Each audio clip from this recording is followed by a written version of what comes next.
good, yo? Welcome back to a brand new episode of the weirdest videos from all over the internet. Without further ado, let's get to the video. Teach you dirty facts about history that school probably didn't teach you, part 1.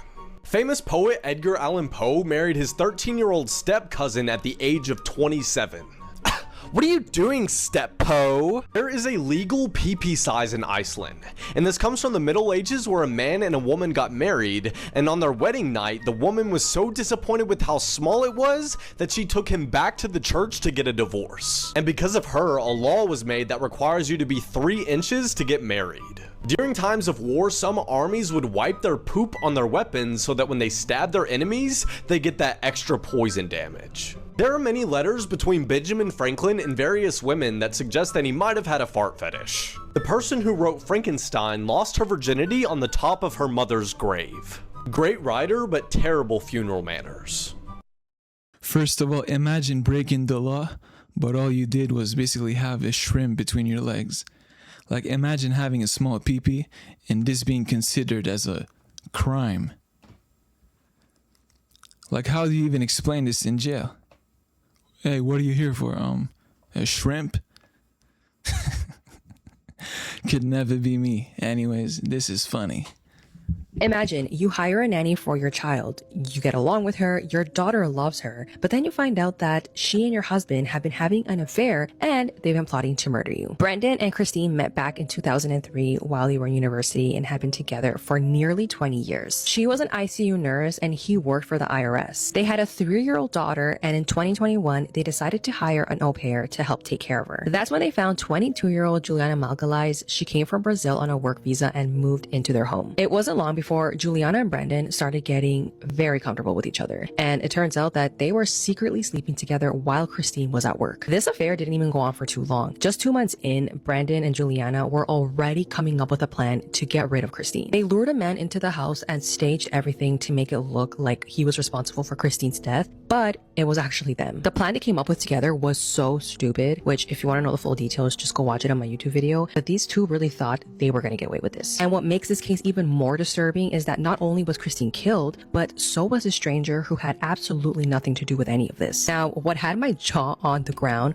was that these two didn't even wait to start living their lives together. Almost immediately after Christine's death, Juliana moved all her clothes into the master bedroom, slept in the same bed Christine was murdered in, put a photo of her and Brandon on the nightstand, and even told the 3-year-old to start calling her mommy. I mean, this is crazy. What happened to divorce? All you had to do was divorce her and move in with the new one. She would have been sad, but at least she would have still been alive, you know? There's no point in murdering her. But I mean, I don't expect y'all to make smart decisions. Y'all are criminals and cheaters. Hope y'all in jail forever.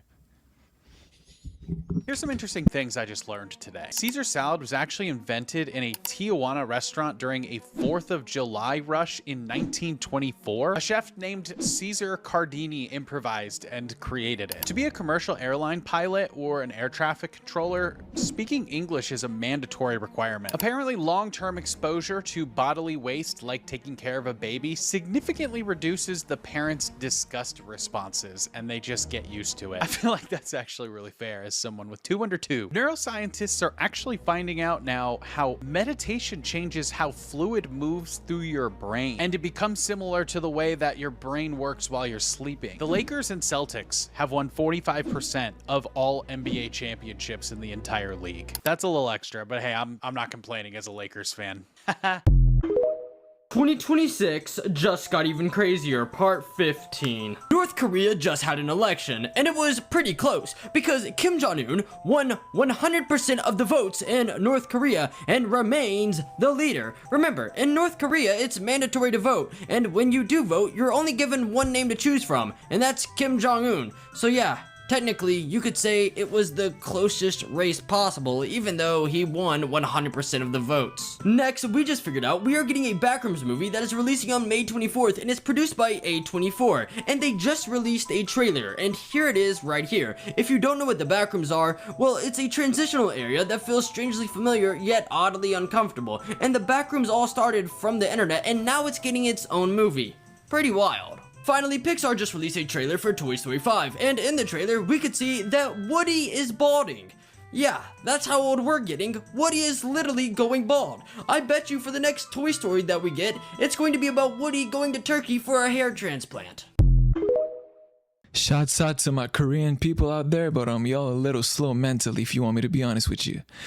Imagine celebrating the win of basically Kim Jong-un becoming the president of Korea. But he's literally the only one who's allowed to run for president. Like, he's the only choice. What are you celebrating? These guys. Facts about history that school probably didn't teach you. Part 20. Before she married Ronald, Nancy Reagan was known around Hollywood for her oral abilities, therefore making her a certified throat goat. Queen Victoria really loved doing the deed with her husband, Prince Albert. Like, really loved doing it. To the point where it was audible through doors and walls several times daily. After the Founding Fathers signed the Declaration of Independence, they went frat boy mode and racked up a pretty impressive bar tab. A bottle of whiskey, 2 bottles of wine, and 7 to 10 beers per founding father. George Washington in particular was known as the 3-bottle man, meaning he could drink 3 entire fifths of whiskey without blacking out. The guy who invented sea monkeys was a white supremacist, so if you ever bought this bullshit, you indirectly contributed to the Klan. You have no idea. Do you know who these two are? Comment below if you think you know, but don't cheat. I'm an answer in 3, 2, 1. They erased the mother of the Bible, and with her they erased the truth. Her name was Asherah, and this is Yahweh. She was called the Queen of Heaven. She stood beside El in the oldest text, the father of the gods. Later, when Yahweh rose in Israelite tradition, she didn't vanish, she came with him. Kuntalit Azrud proves this. This is concept art based on what was found there. Yahweh and his Asherah. But as prophets demanded purity, they tore down her shrines. They banned her name. They rewrote her out of history. Still, she remains in ancient texts and hidden temples in the divine DNA of the Abrahamic Bible. You were told to worship the Father, but the Mother was there all along. And by forgetting her, they rewrote the entire story. If you want to meet the true gods behind your faith, you need to read World War Gods, the biography of Yahweh. It is going to blow.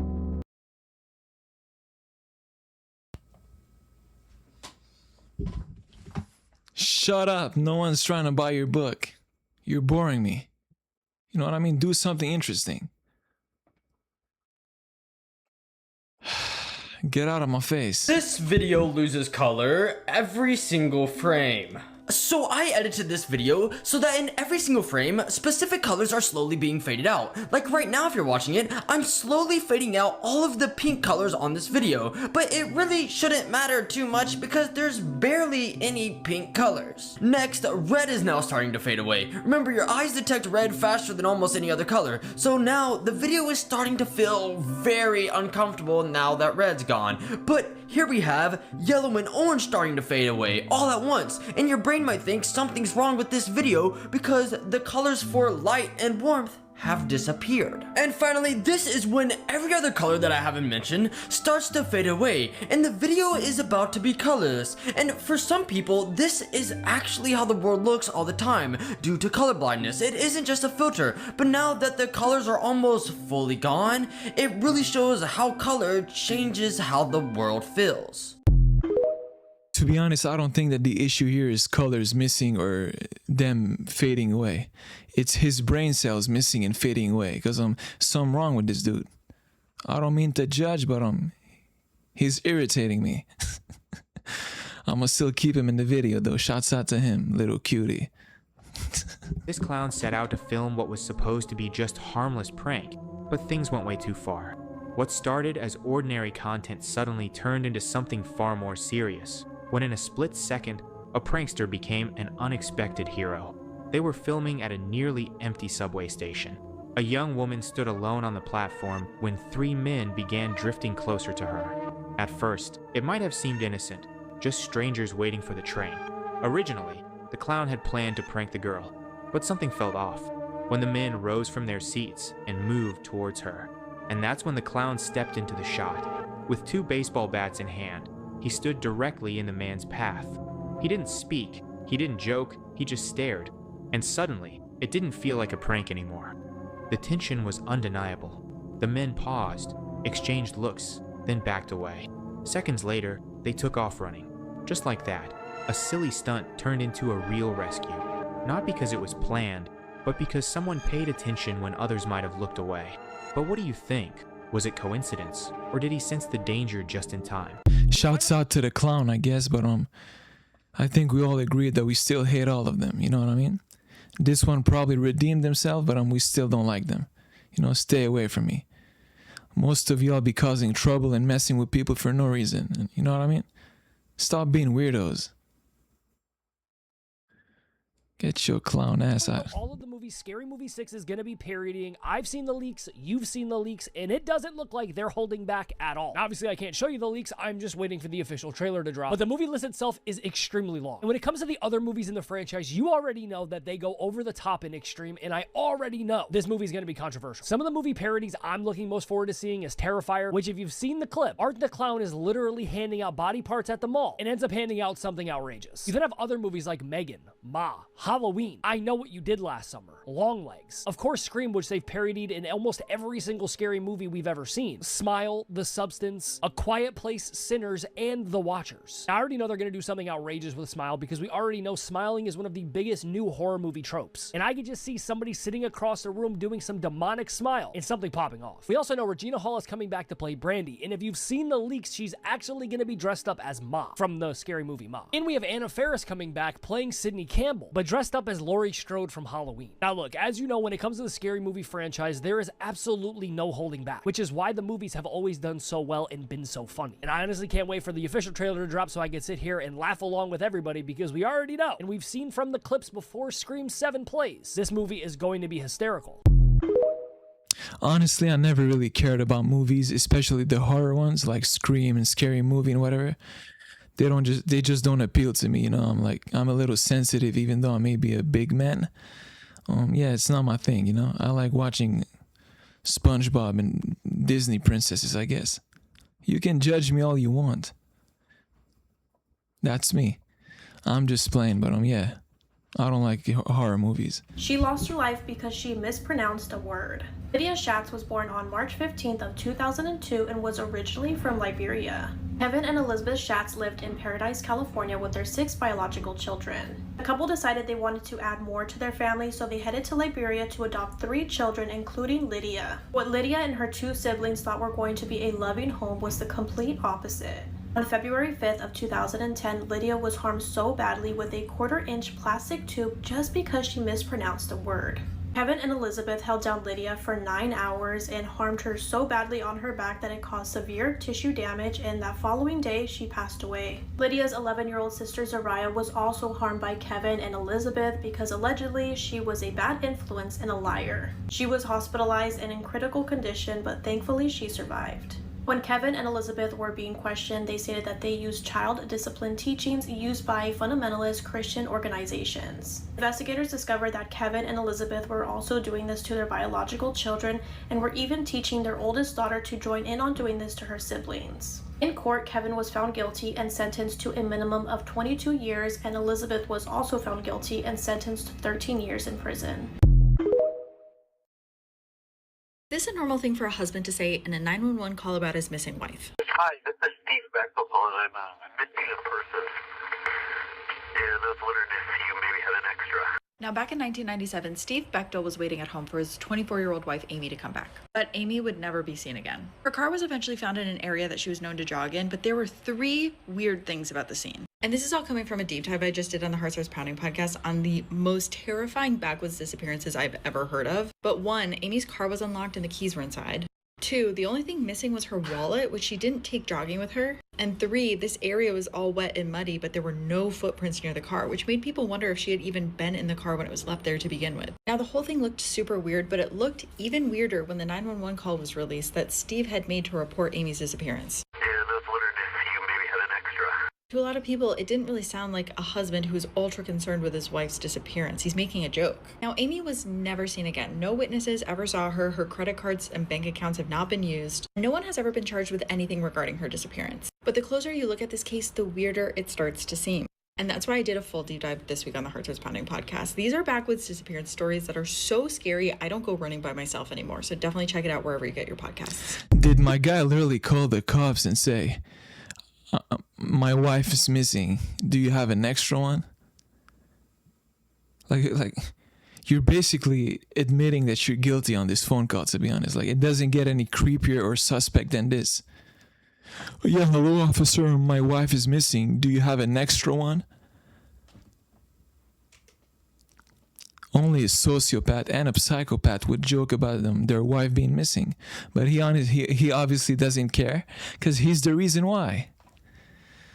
Damn. He ate his girlfriend for dinner and then wrote poetry about the situation. 40-year-old Jose Luis Galva Zepeda was from Mexico City, and on the surface he seemed quiet, intelligent, and artistic. He wrote poetry, spoke about love, and he desperately wanted to be recognized as a serious writer, but behind closed doors, something darker was happening.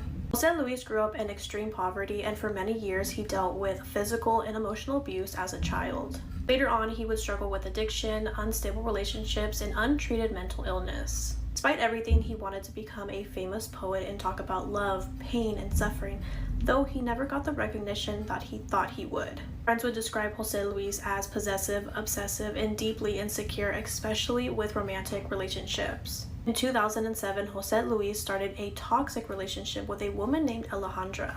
This relationship was marked by jealousy and control, and when she tried to leave him, that's when everything spiraled. The couple had an argument inside of his apartment, and Jose Luis ended her life. But instead of him calling police or fleeing the scene, he stayed at his apartment, dismembered her body, and over the next several days, he cooked and consumed her. During this time, he continued writing his poetry, and he even wrote some pieces about the murder, claiming that it was love, loss, and transformation. Once Alejandra's family had reported her as missing, police traced her last known location to Jose Luis's apartment. Once they went inside, they found human remains in containers, cookware, and even blood all over the apartment. When Jose Luis was being arrested, he did not resist. He seemed very calm and almost like he was proud of himself. He claimed that he did this out of love and curiosity, and she would always be a part of him. In 2007, before sentencing could be finalized, Jose Luis was found dead in his cell. Hey everybody, my name is Jose Luis. I'm basically an author who writes books about love and joy.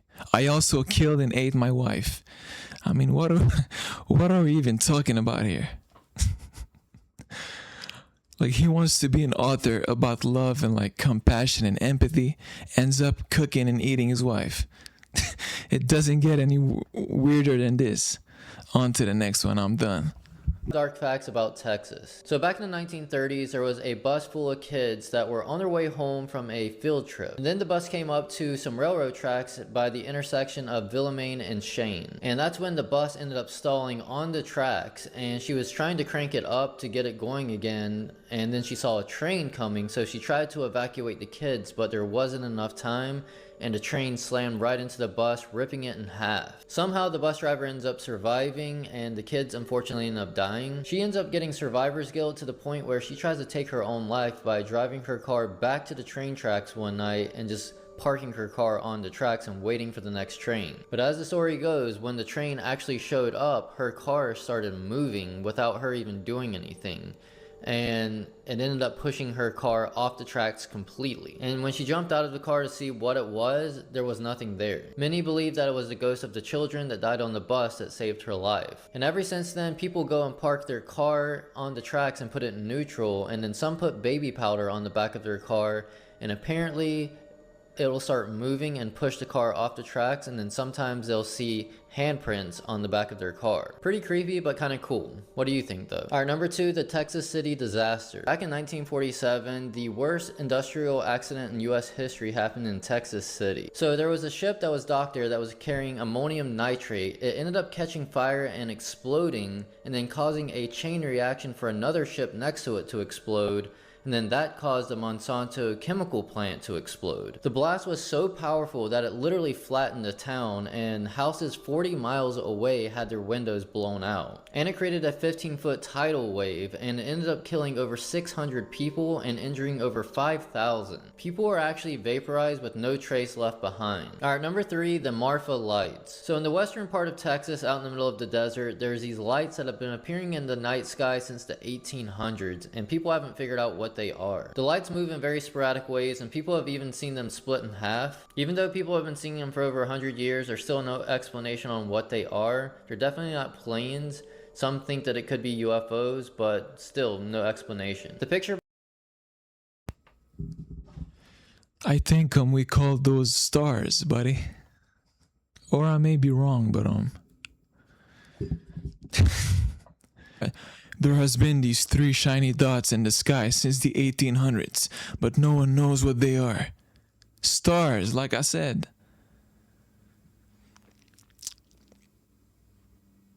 It's probably something deeper though, huh?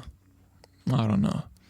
He was a seemingly normal dude that was living in Houston working at his parents' candy company, but he had a dark side. He would lure teenage boys over to his house with candy and parties. He also had the help from 2 teenagers, David Brooks and Elmer Henley. Once they got the teenage boys over to his house, they would chain them up to the wall and then do horrible things like grape. He would also mess up things to their junk and other areas. Like they found one boy with a glass rod up his you know what, and it had broken off. And during those 3 years, he did that to over 28 boys, but they think it could be as high as 42. And the way that whole story ends is pretty crazy, but we could do a whole nother video on that. And one of the biggest events in history happened in Dallas on November 22nd, 1963, and that was when JFK was unalive. This obviously created one of the biggest conspiracies out there. Some think the official story is true, that Lee Harvey Oswald acted alone, and then others don't believe it and think that either the CIA, the FBI, or even the Mafia were involved. I'm definitely going to do a whole video. Anyways, y'all, hope you enjoyed this episode. The video is now officially over. Don't miss me too much. I'll see you in the next one. Peace out.